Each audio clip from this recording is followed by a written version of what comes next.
But first, good afternoon. My name is Matthew White. I'm a senior PR specialist here for Hampton University. I'd like to first welcome everyone here today for what is a momentous occasion. Here at Hampton, we are celebrating dual anniversaries. It's the university's, this world-class institution's 150th anniversary, as well as our own esteemed president, Dr. William R. Harvey, and his visionary leadership for 40 years. We're celebrating that here.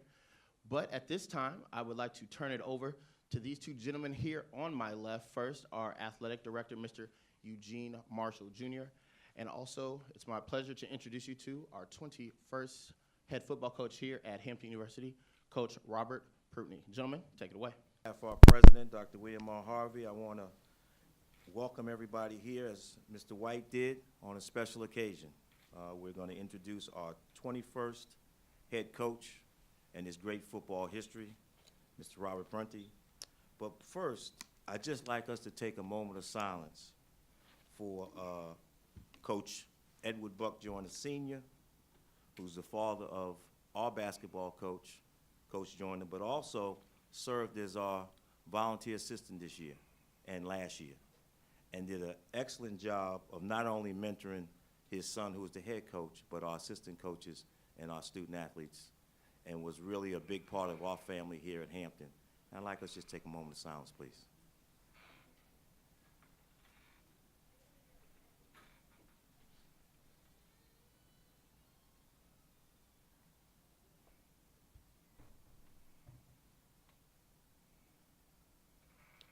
Thank you. As we begin this, I want to thank a few people. I want to first off thank Mr. Connell Maynard, who was our head coach the last 4 years, for putting in good service here at Hampton University and really doing a good job with our young leaders and champions. I wish him and his family all the best. I would like to also thank our sponsors, who are the backbone of our athletic program, for all their support and effort that they give. The Booster Club members who are here, who also support us, and the Hampton Nation folk who are here and also around the nation. We embarked on this journey about 2.5 weeks ago. We had about 87 candidates from around the country. We were able to have about 15 to 20 phone interviews. We narrowed it down to 8 to bring it on campus, where we had a search committee. And I'd like to acknowledge and thank our search committee members. Mr. Luke Butler, who is our strength and conditioning coach for football. Dr. Joanne Haysbert, Chancellor, Provost. Attorney Paul C. Harris, Senior Vice President. Dean Angela Boyd, Dean of Admissions. Ms. Brent Martin, Director of Alumni Affairs. Mr. Joe Lewis, President of the Booster Club, and our head coach of the search process, Dr. William R. Harvey, our president. Would you give him a round of applause, please?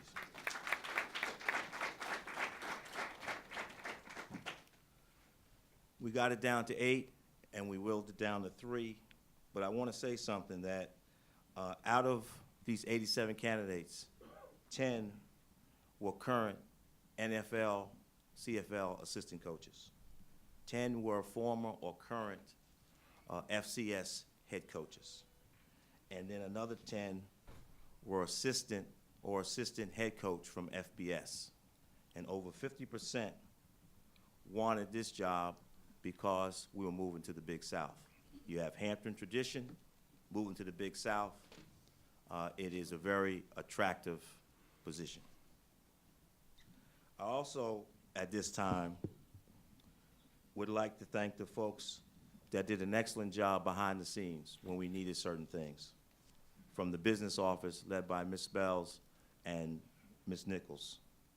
From Mr. Hardy taking care of all of the maintenance stuff that needs to be done to prepare for our new coach. To Dean Plummer and her staff for putting on this press conference and making sure the releases were done. Mr. Kevin Ricks for setting up the audio, and Mr. Matt White for not only his support during the search, but being the MC. Would you please give him a round of applause? Coach Prunty's record speaks for itself. He is from Virginia. He's from Hampton University. He spent 2 years here, what people don't realize. So he bleeds blue and white. He understands what it is to play on that field. He understands what it is to have the love and affection for this institution.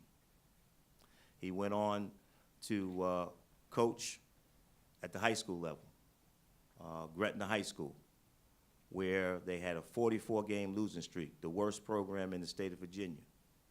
He turned it around. He went from no wins to 1 win and finished his career there with 11-1 record. He then went on to Hargrave Military Academy, where he went to school, turned that program around. He also had a lot of professional athletes that come through those programs. So Tommy Tuberville took him with him to Texas Tech, where he, 2 years in a row, was the best recruiter in the Big 12.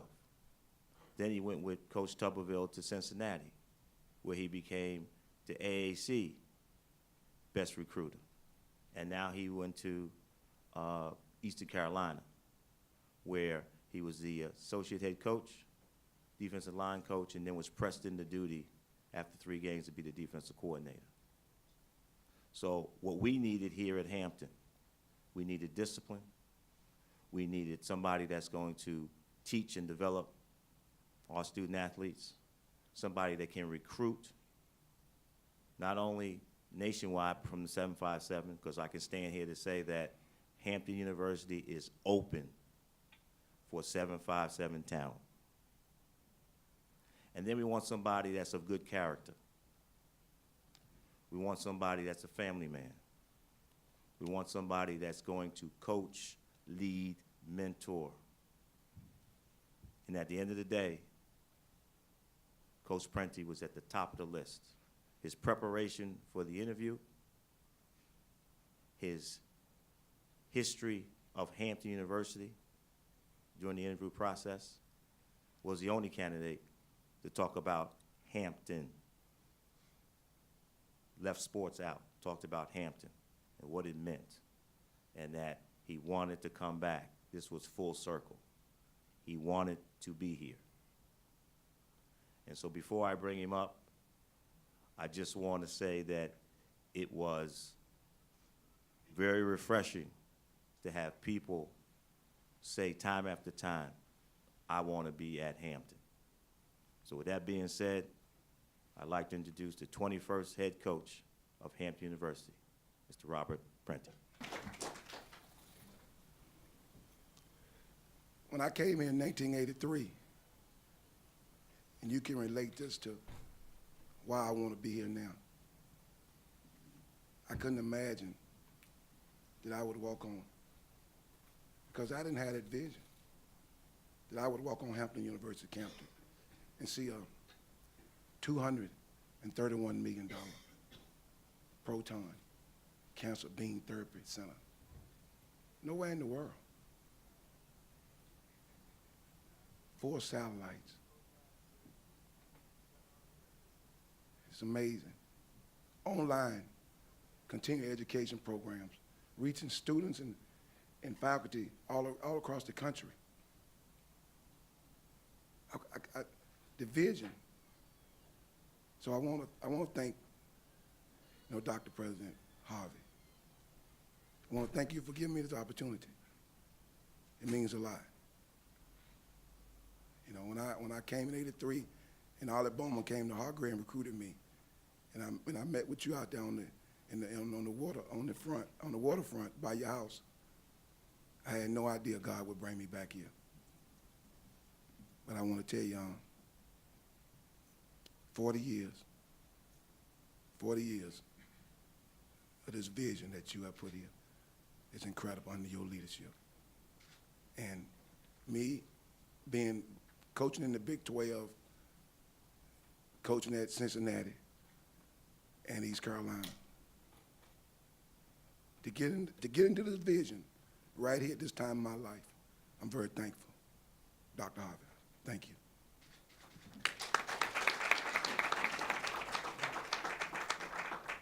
I want to thank the athletic director, Eugene Marshall, because I've been around. I've interviewed in the SEC with athletic directors. I've interviewed in the ACC. In 2012, I was the nation's top recruiter. From Mal Moore to who's who as far as the athletic directors go. Eugene Marshall's a class act. You know, and I'm not saying this because I got the job. I'm saying this because of the way he handled it. It was the way he handled it. See, you can interview for a job and you can feel like you got it, and then you can kind of play the game to get more money out of it, to stay at the place you at. Or you can have an agent try to get much as he can. But Mr. Marshall was consistent. And I knew when I gave my reference, I got a call one night from one of my references. He's a head coach in the ACC. And he said, hey, I just got off the phone with the athletic director at Hampton University. And I said, oh, yeah? He said, wow. He said, man, that guy is sharp. He said, we started talking, and this guy had already got in my circle with the people he knew. He knew some of the same people that I knew at the highest level. He said, I felt like I was talking to my brother.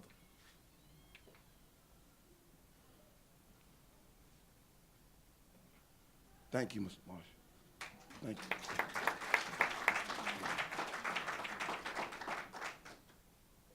This is not my football team. This is the university football team. This is the alumni's football team. This is the players' football team. It's the fans in the community. I want to make that clear. We will be about education. We will continue to develop student athletes. We will use our APR to recruit student athletes. And that's what I'm about. When I left Chatham, Virginia, my father died when I was 10. My mother died my sophomore year in college. I knew how important education was. So I bring a story with me. I understand, I get it. Life is tough. When I was at my last year at Alabama A&M, when my mother, I was out of school. And when my mother passed away, when I say my last year, meaning that my sophomore year I had to sit out because she had got sick and had a stroke. I rode a bus 18 hours. The players got together and gave me $33. I rode a bus 18 hours to come home to Chatham, Virginia to bury my mother. So I get it. So it wasn't a problem, fellas. It wasn't a problem now when these coaches asked me to come to work for them. My deal was this: I'm going to make work hate me. I'm going to make it hate me. Because I knew then, won't nobody going to stop that life for me.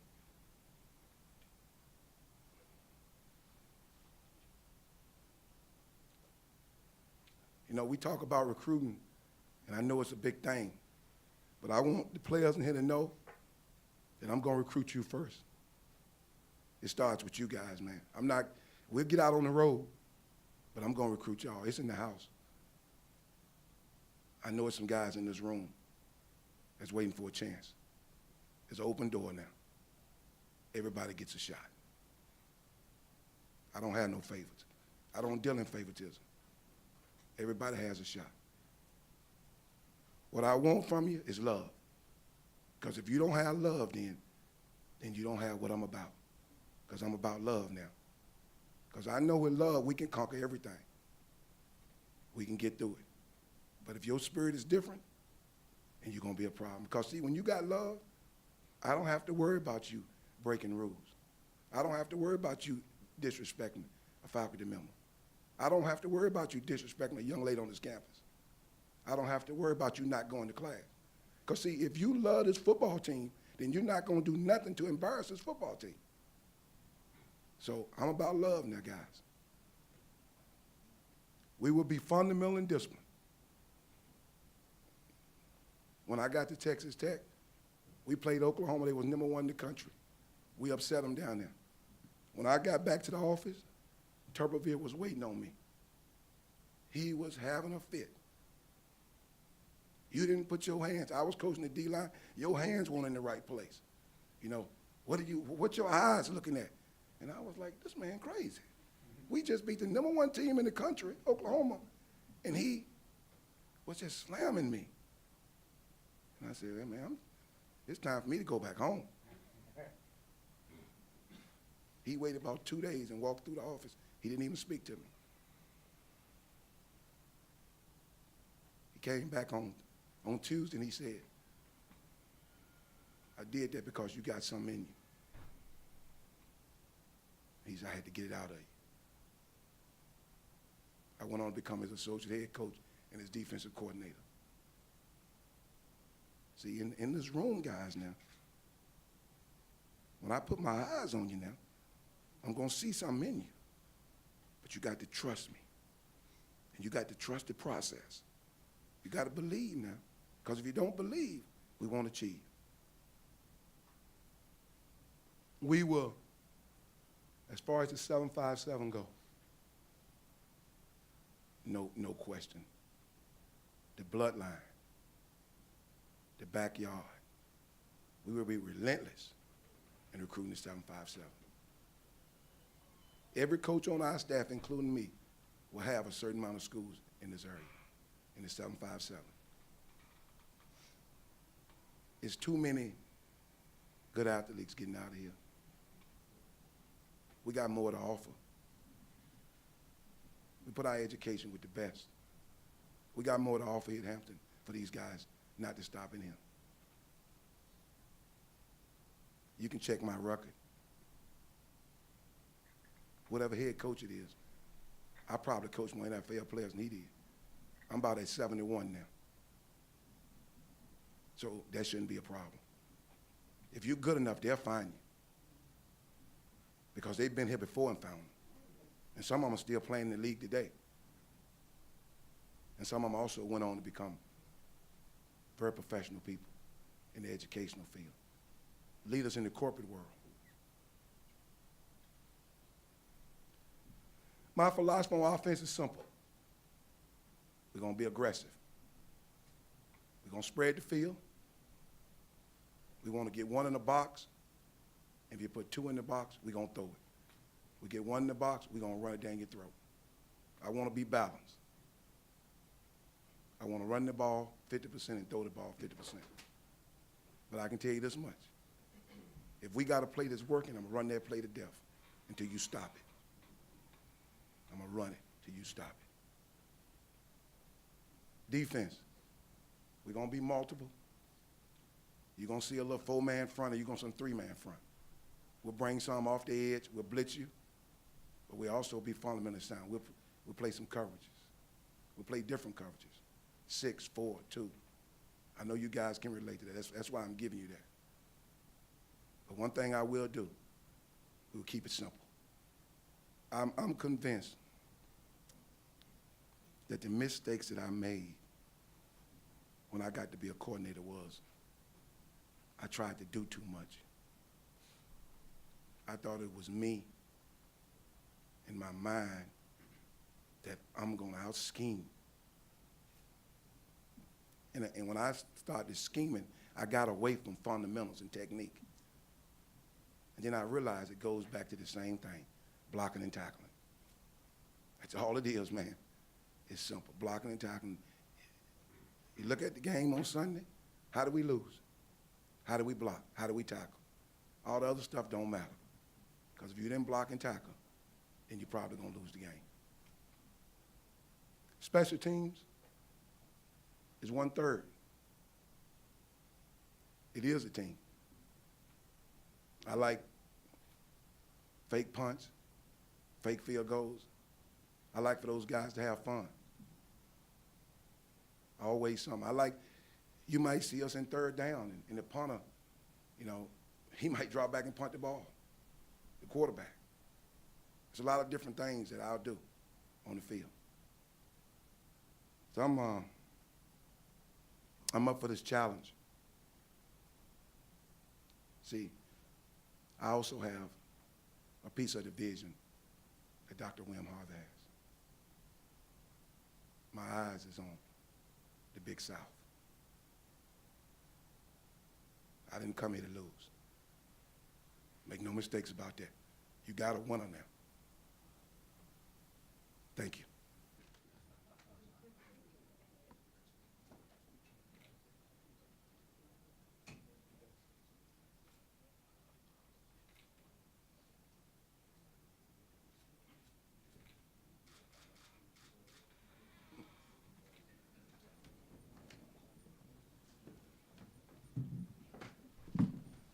All right, we'll take a couple questions. I will Is this one on?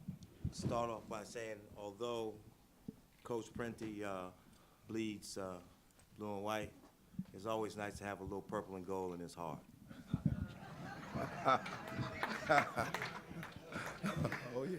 Thank you, Attorney Harris. Mr. D. Oh, yeah.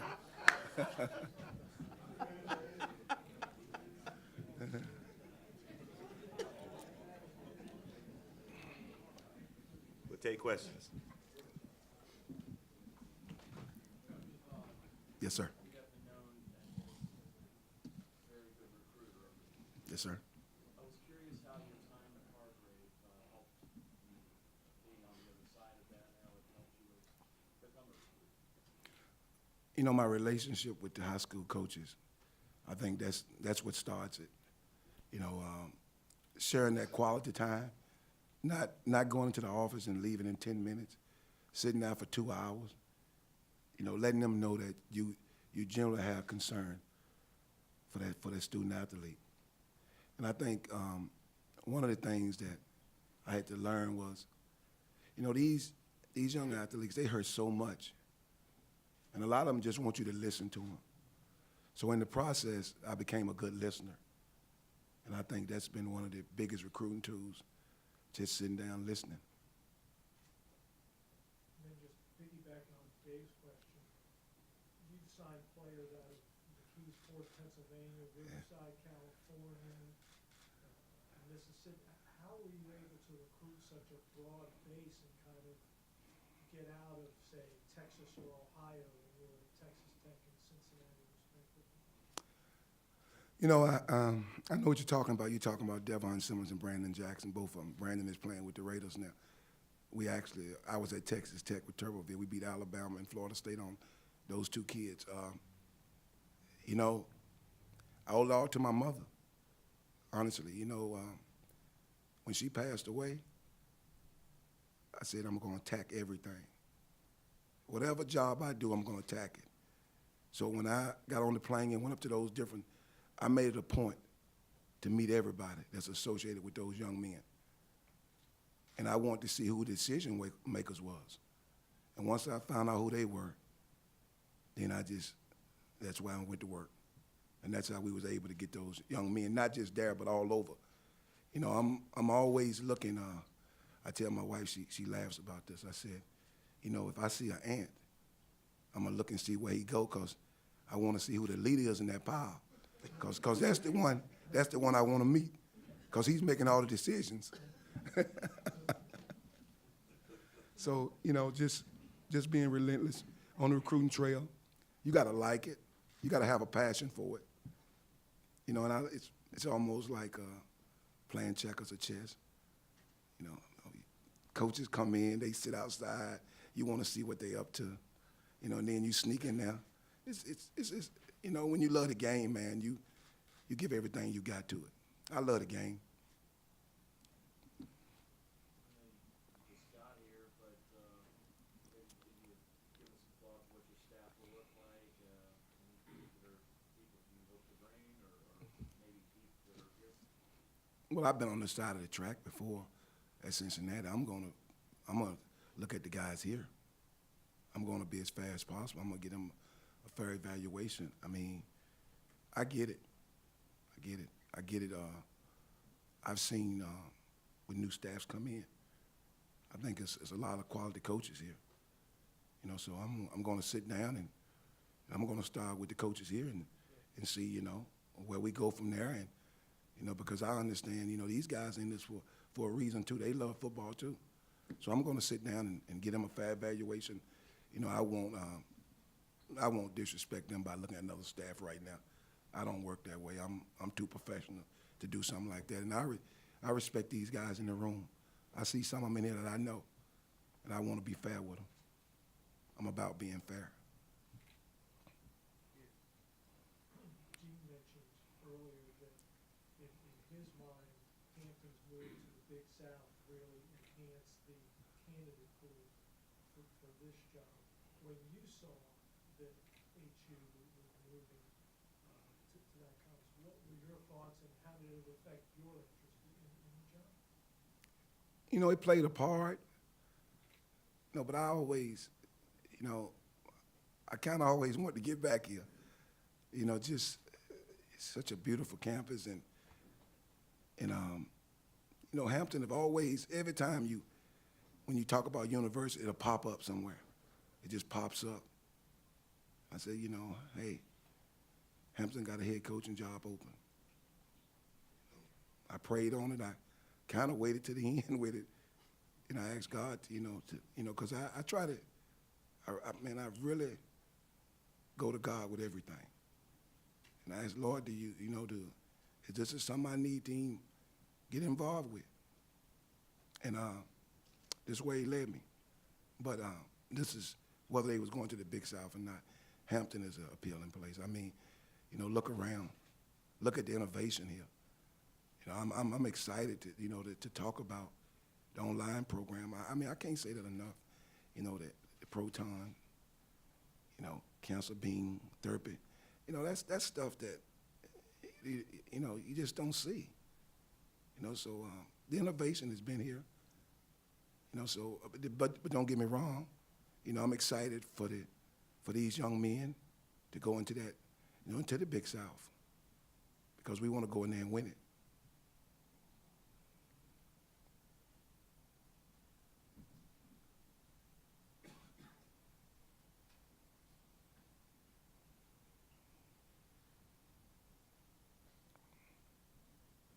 No other questions?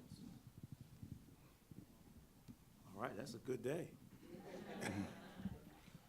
All right, everybody, thank you, and have a good weekend.